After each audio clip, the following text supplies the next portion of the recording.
sa kanya kinalulugbukan. Piling ni kaming pananglitan, habang bayang nagpag-ibig, sa kandili niya nananabik. Bayan ngayo'y nagpupumbing, sabay-sabay nagpupuri, dahil inapo ng Kristong Hari, kaligtasan ang kanyang bibig. Bayan ngayo'y nagpupumbing, sabay-sabay nagpupuri.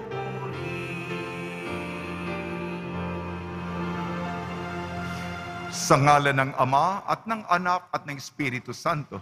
Amen. Ang pagpapala ng ating Panginoon sa Kristo, ang pag-ibig ng Diyos Ama, at ang pakikipagkaisa ng Espiritu Santo naway sumainyong lahat. At sumaiyo rin. Ang ating banal na misa, paggunita, sa pagtatalaga sa mga palasyong simbahan ni na Apostol San Pedro at San Pablo sa Roma. Pinapanibago, sinasariwa po natin ang ating katapatan, ang ating pagtalima sa ating Santo Papa sa Roma, ang ating pagiging Katoliko Romano, ang kaugnayan natin sa Diyos, kay Kristo sa pamamagitan ng inang simbahan. Mga kapatid, aminin po natin ang ating mga kasalanan upang tayo maging marapat gumanap sa banal na pagdiriwang.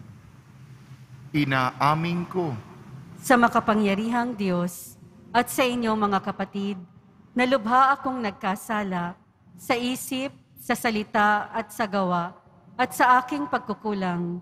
Kaya'y sinasamo ko sa mahal na Birheng Maria, sa lahat ng mga anghel at mga banal, at sa inyo mga kapatid, na ako'y ipanalangin sa Panginoong ating Diyos. Kaawan tayo ng makapangyarihang Diyos, patawarin tayo sa ating makasalanan at patnubayan tayo sa buhay na walang hanggan. Amen. Panginoon, kaawaan mo kami. Panginoon, kaawaan mo kami. Kristo, kaawaan mo kami. Kristo, kaawaan mo kami. Panginoon, kaawaan mo kami.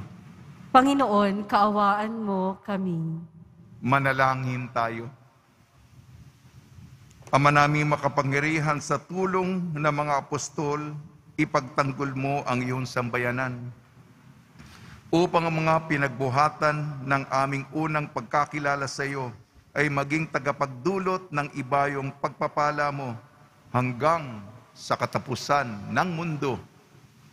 Iniluluhog namin ito sa pamamagitan ng Kristo kasama ng Espiritu Santo magpasawalang hanggan. Amen. Magsiupo na po ang lahat.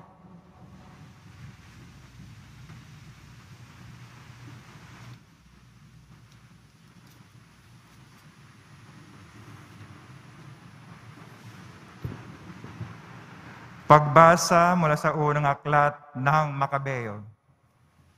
Noong mga araw na iyon, ang mga kanang kamay ng hari na natasang pilitin ang mga taong sumamba sa mga Diyos-Diyosan ay nagtungo sa lungsod ng Modim upang tutusan ng mga taga roon na magandog sa mga dambanang pagano.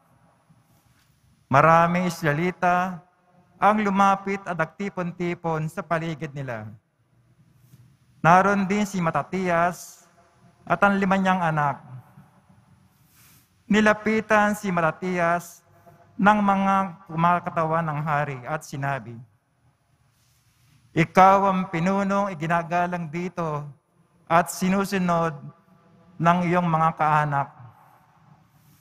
Manguna ka sa pagtubad sa utos ng hari, gaya ng ginawa ng mga Hintil at ibang mga taga-Judea at Jerusalem.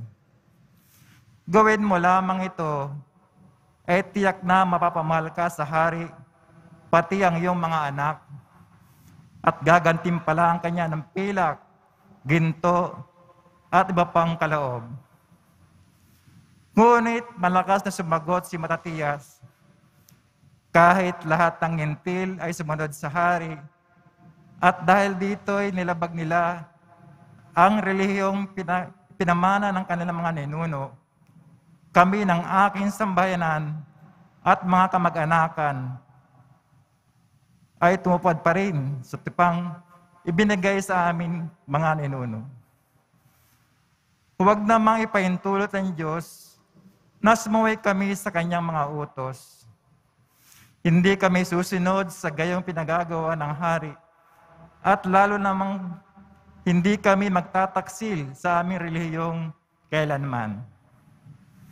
Katatapos pa lamang magsalita ni Matatias ng isang kapwa Hudyo, ang kitang-kitang lumapit sa dambanang nasa Modim at naghandog bilang pagsunod sa utos ng hari.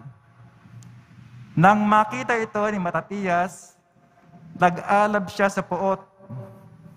Nilapitan niya ito at pinatay sa harap ng dambana. Pinatay rin niya ang sugo ng haring pumipilit sa mga tao na magandog sa dambanang pagano. Pagkatapos, sinira niya ang dambana. Sa ganitong paraan, ipinakita niya ang kanyang pagmamalasakit sa kautusan, gaya ng ginawa ni Pinees nang patay nito si Simri na anak ni Salu. Matapos gawin ito, nilibot ni Matatias ang buong bunsod na ganito ang sinisigaw: sino mang tapat sa tipan ng Diyos at tumutupod sa kanyang mga utos ay sumunod sa akin. Pagkatapos nito, siya at ang kanyang mga anak ay namundok. Iniwanan nila ang lahat ng kanilang ari-arian sa lungsod. Ang marami naniniwalang dapat sundin ang utos ng Diyos at mga tuntunin ng kanilang relihiyon ay lumabas din sa ilang at nanirahan. Ang salita ng Diyos. Salamat sa Diyos. Ang masunurin sa Diyos ay sasagipin niyang lubos. Ang masunurin sa Diyos ay sasagipin niyang lubos. Ang dakilang Panginoon, ang Diyos na nagsaysay, ang lahat ng tinatawag sa silangan at kanluran.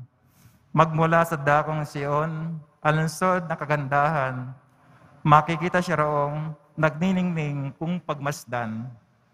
Ang masunurin sa Diyos ay sasagipin niyang lubos. Ang lahat ng matatapat na lingkod ko ay tipunin.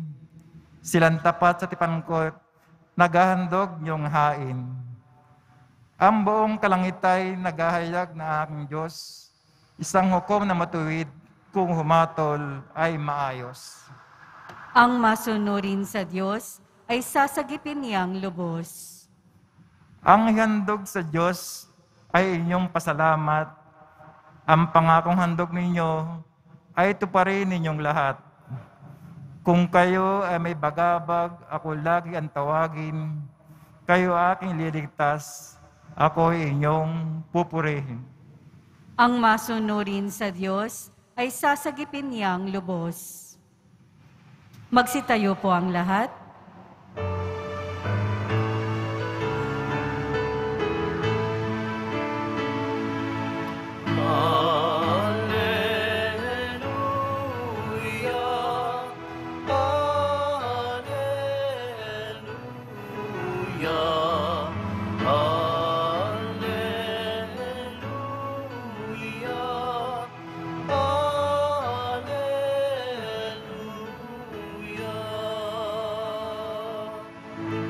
Dinggin ninyong lahat ngayon ang tinig ng Panginoon sa loob na mahinahon.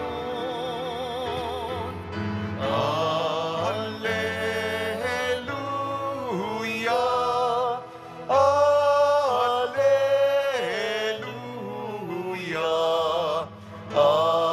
Alleluia,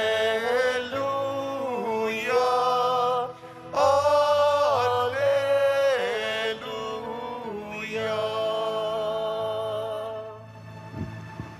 Sumainyo ang Panginoon. At sumayo rin. Ang mabuting balita ng Panginoon ayon kay San Lucas. Papuri sa iyo, Panginoon. Noong panahong iyon, nang malapit na si Jesus sa Jerusalem at matanaw niya ang lungsod, ito ang kanyang tinangisan. Sinabi niya, kung nalalaman mo lamang ang araw na ito kung ano ang makapagdudulot sa iyo ng kapayapaan. Ngunit lingid ito ngayon ng inyong paningin, sapagkat darating ang mga araw na paliligiran ka ng kuta ng iyong mga kaaway. Kukupkubin at gigipitin sa magkakabila, wawasakin kanila at lilipunin ang mga anak mo sa loob ng iyong muog. At ni isang bato'y wala silang iiwan sa ibabaw sa kapwa bato, sapagkat hindi mo pinansin ang pagdating ng Diyos upang iligtas ka. Ang mabuting balita ng Panginoon. Pinupuri ka namin, Panginoong Hesukristo. Magsiupo na po ang lahat. Binabati po namin kayo sa pagpapala, pagbibindisyon, pagbibiyaya, pagkakalob ng napakaraming grasya mula sa ating butihing Panginoong Hesukristo. Sa linggo na po ang kulminasyon, ang katapusan ng ating taong liturhikal, ang dakilang kapistahan, solemnidad ng Kristong Hari, Viva Cristo Rey! At ang ating mga pagbasa, pinapaalala sa atin ang ating personal, isa sa isa, mukha sa mukha, sa Ingles, face to face, na pakikipagtagpo sa Panginoon upang bibigyan tayo ng paghuhukom. Nakangitisan. Kaya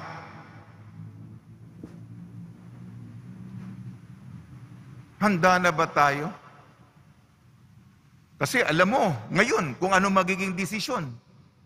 Di ba? Kung haharap tayo sa Panginoon. Hindi siya ultimo mag-uusga, bagamat sasabihin. Depende sa ginawa mo. Yan. Gumagalaw na yung mga katawan nyo. Habang may panahon, sa ayos natin. Sa unang pagbasa, unang Makabeyo. Sa mga pagbasa, nagbibigay ng ehemplo, mga bayani, mga tunay na naging tapat at lingkod sapagkat, babalimbing tayo? Merong bagong politikal na pagbabago. Sumipsip na tayo. Makipag-alyansa na tayo.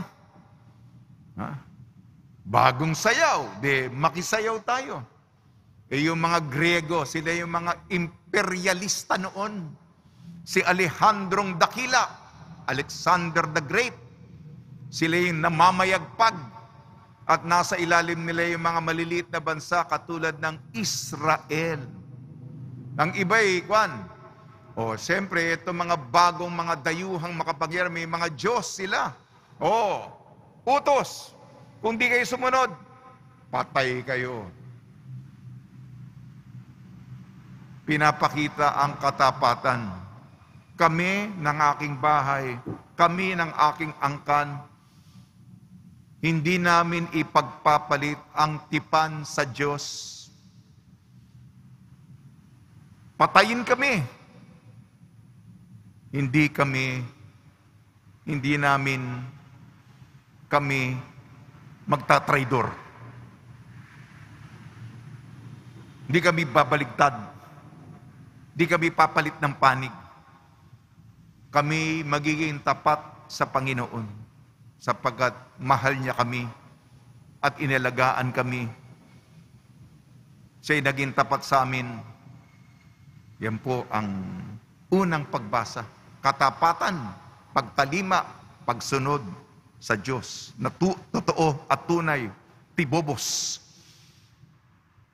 Ang ating ebanghelyo ayon kay San Lucas. Malapit na si Jesus sa Jerusalem, umiyak, lumuha. Bakit siya lumuha? nakikita ni Jesus ang mangyayari. Maraming mamamatay, gigibain ang Jerusalem. Walang batong matitira sa ibabaw ng kapwa bato. Ibig sabihin, matutumba ang lahat ng muog. Masisira lahat ng ugali at ang mga nakatira dito, maraming masasawi ang buhay. Masisira ang Jerusalem. Bakit? Sapagkat nung dumalaw ang Diyos sa kanila, hindi nila pinansin. Pinarusahan sila sapagkat nung bumisita, dumalaw, pumunta, ang Diyos sa kanila, dinedma nila, inisnab nila, hindi nila nakilala, hindi nila tinanggap, hindi nila sinalubong. Malamig na hindi naman, wala ngang relasyon eh. Malamig na wala ngang pagtanggap eh. Kulang ang aking salita. May pader. May malamig ang kaugnayan, malayo sa Panginoon. Kaya nga yun ang naging kapahamakan nila. Nasira. Kaya paalala sa atin. Unang pagbasa, katapatan hanggang dulo para sa Panginoon.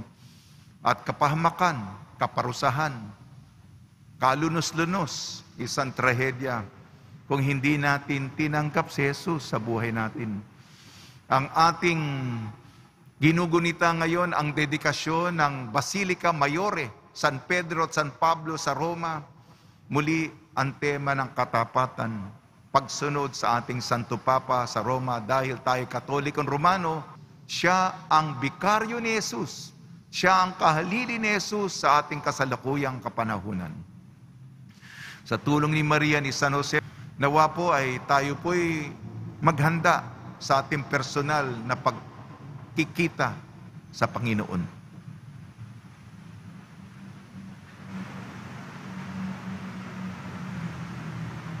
Magsitayo po ang lahat. Minamahal kong mga kapatid, ipanalangin natin ang ating mga pangangailangan bilang bahagi ng ating paglalakbay ng pananampalataya bilang pagsunod kay Kristo patungo sa walang hanggang Jerusalem.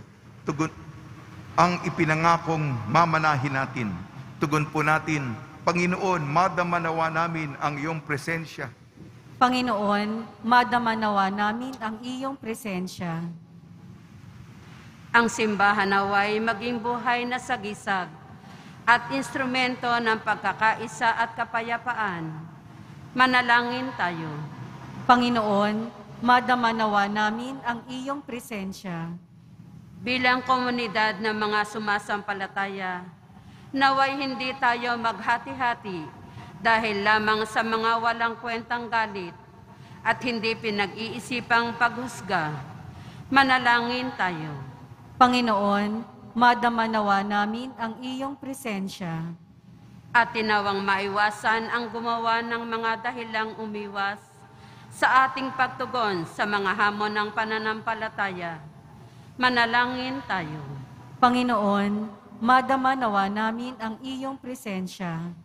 Ang mga kasawian sa buhay o pagkakasakit, naway hindi makasagabal sa ating pagnanais na sundan si Kristo maging sa pagpapakasakit. Manalangin tayo. Panginoon, madama nawa namin ang iyong presensya.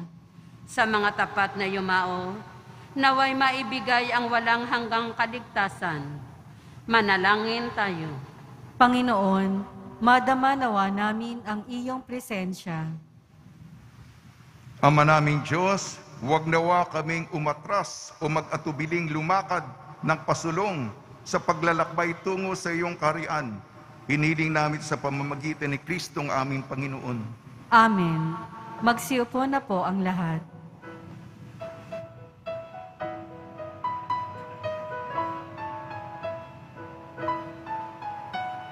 Ang himig mo, ang ang awit ko, lahat ng ito'y nagmula sa iyo.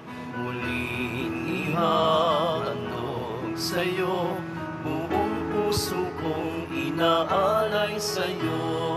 O Diyos, o Panginoon, lahat ay biyayang aming inampon, aming buhay at kakayahan, ito'y para lamang sa'yo, kalwalhatian. Ang tanging ninanais ko ay mataw lamang ang pag-ibig mo, lahat ay iiwanan ko, wala nang kailangan, sapat na ito. O Diyos, o Panginoon, lahat ay biyayang aming inampon, aming buhay at kakayahan, ito'y para lamang sa'yo, kalwalhatian. Magsitayo po ang lahat. Manalangin kayo mga kapatid upang ang ating paghahain ay kalugdan ng Diyos amang makapangyarihan.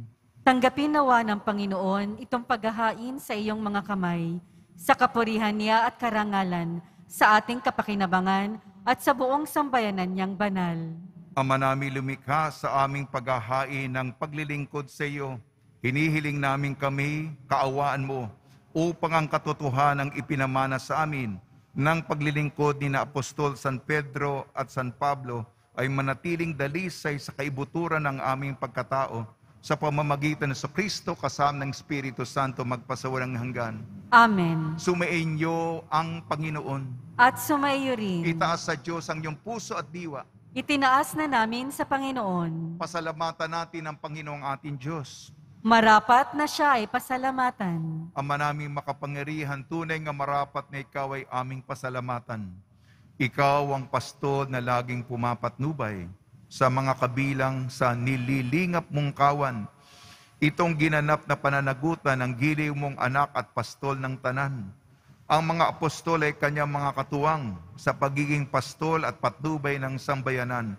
Kaya kaisa na manghel na nagsisiawit ng papuri sa iyo nang walang humpay sa kalangitan, kami nagbubunyi sa iyong kadakilaan. Santo, Santo, Santo, Panginoong Diyos ng mga hukbo, napupuno ang langit at lupa ng kadakilaan mo, o sana sa kaitaasan. Pinagpala ang naparirito sa ngalan ng Panginoon, o sana sa kaitaasan. Magsiluhod po ang lahat.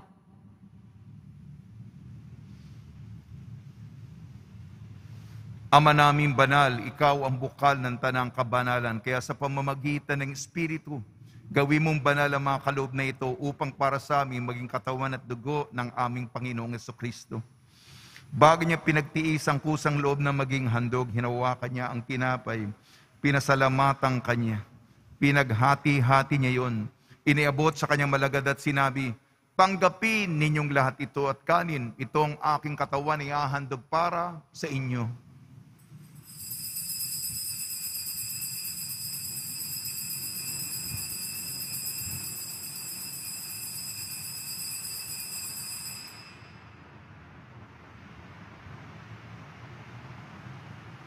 Gayon din naman nung matapos ang hapunan, hinawakan niya ang kalis, muli kanyang pinasalamatan. Iniabot niya ang kalis sa kanyang malagad at sinabi, tanggapin ninyong lahat ito at inumin. Itong kalis ng aking dugo, ng bago at walang hanggantipan. Aking dugo ni bubuhos para sa inyo at para sa lahat. Sa kapagpapatawad ng makasalanan, gawin ninyo ito sa pag-alala sa akin.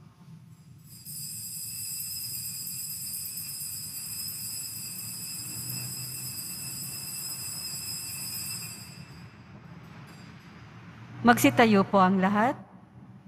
Ipagbunyi natin ang misteryo ng pananampalataya. Si Kristo'y namatay, si Kristo'y nabuhay, si Kristo'y babalik sa wakas ng panahon.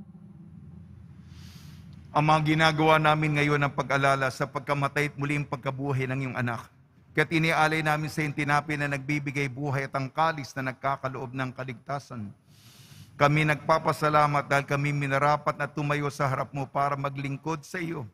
Isinasamo namin kami magsasalo-salo sa katawan at dugo ni Kristo ay mabuklod sa pagkakaisa sa pamamagitan ng Espiritu Santo. Amalingapi mo yung simbahang laganap sa buong daigdig. Puspusin mo kami sa pag-ibig kaysa ni Francisco na aming Papa at ni Jose na aming Obispo at ng Tanang Kaparian. Alalahanin mo rin ang mga kapatid namin na himlay na may pag-asang sila'y muling mabubuhay, gayon din ang lahat mapumanaw. Ipagdasal po natin ang lahat ng mga yumao sa kapanahunan ng pandemya. Kaawaan mo at pagitapatin kaming lahat na makasal sa iyong buhay na walang hanggan. Kaysa ng mahal na Birhing Maria na ina ng Diyos, Nuestra Señora de la Buena Hora, ng kabiyak na puso niyang si San Jose, kaysa ng mga apostol, San Pedro at San Pablo, San Aloysius Gonzaga, San Sebastian, San Lazaro, San Roque, ni San Juan Bautista at ng lahat ng mabanal na namuhay dito sa daigdig ng kalugod-lugod sa iyo. May pagdiwang nawa namin ang pagpupuri sa ikararangal mo sa pamamagitan ng anak na aming Panginoong Meso Kristo.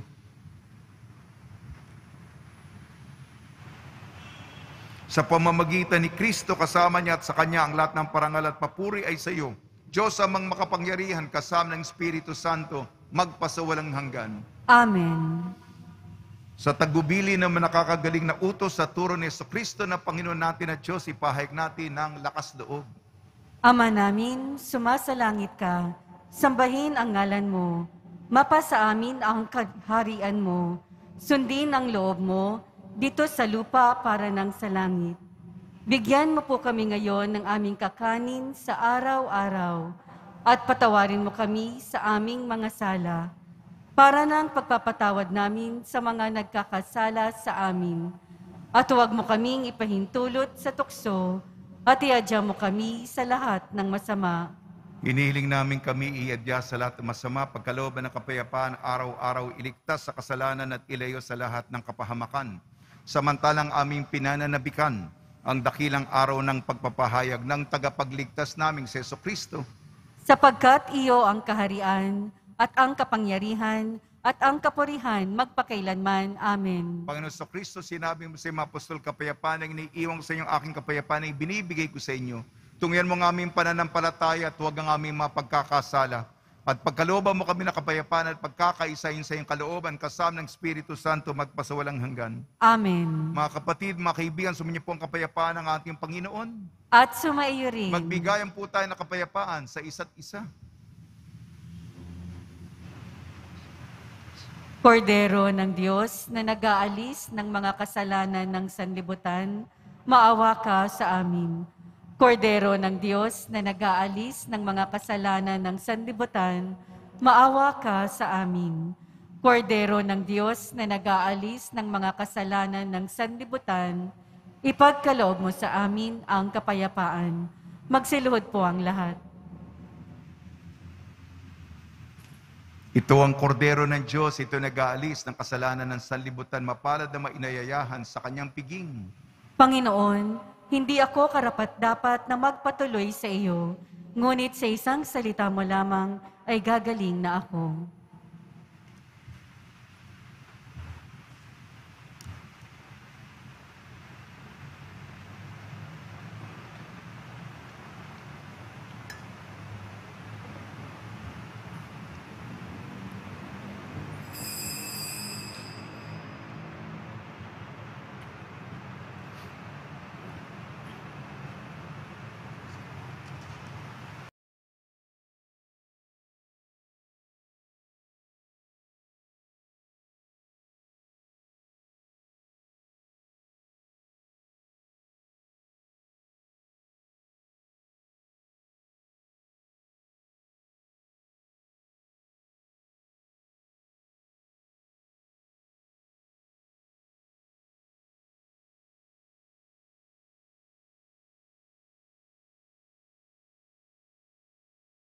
Manalangin tayo.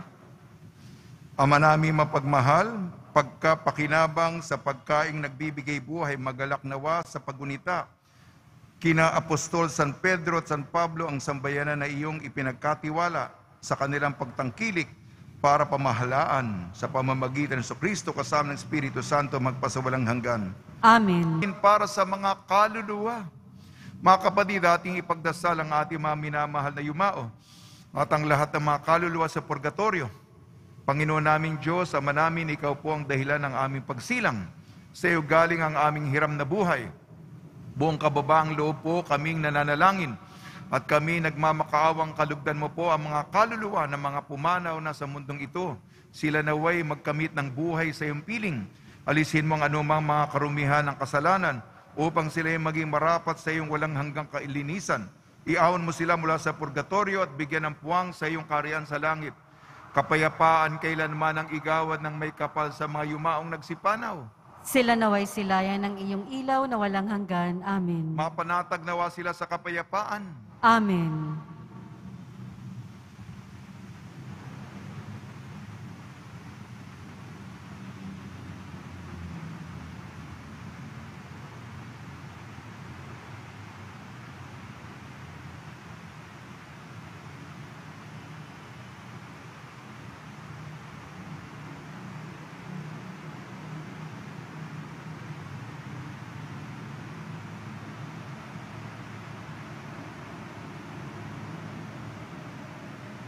Pagbabasbas sa mga deboto na kanilang mga kahilingan at dasalan.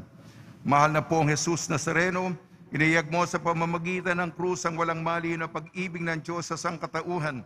Pakinggan mo ang kahilingan yung angkan na nagsusumamo sa iyo. Makamtanawa nilang yung katugunan at tanggapin na kasagutan na may utang na loob na tinatanaw. Basbasan di po niyo mga daladala nilang mga imahin at dasalan sa pamamagitan ng bendisyon na ito. Naway maalala nila mga pangako lang sa binyag na ikaw niibigin at paglilingkuran bilang Panginoon magpasawalang hanggan. Amen. Sumainyo ang Panginoon At sumayo rin. at pagpalain kayo ng makapangyarihan Diyos, Ama, Anak at Espiritu Santo. Amen. Paglayin po ninyo sa inyong pag-alis ang kapayapaan ni Jesucristo. Salamat sa Diyos.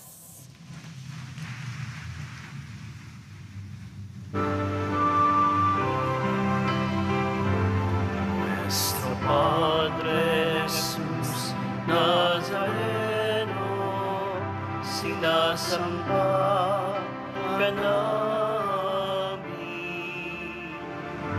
Pinipinduho ka namin. Aral mo ang aming buhay at kaligtasan. Nuestro Padre Jesus Nazareno, iligtas mo kami sa kasalanan.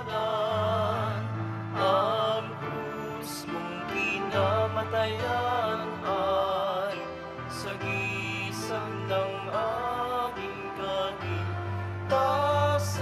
kaligtasan.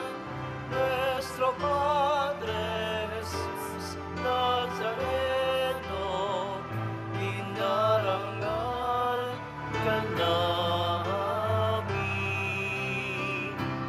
Nuestro Padre Jesus Nazareno, iluluwalhati ka namin. Nuestro Padre Jesus Nazareno, inarangal ka namin.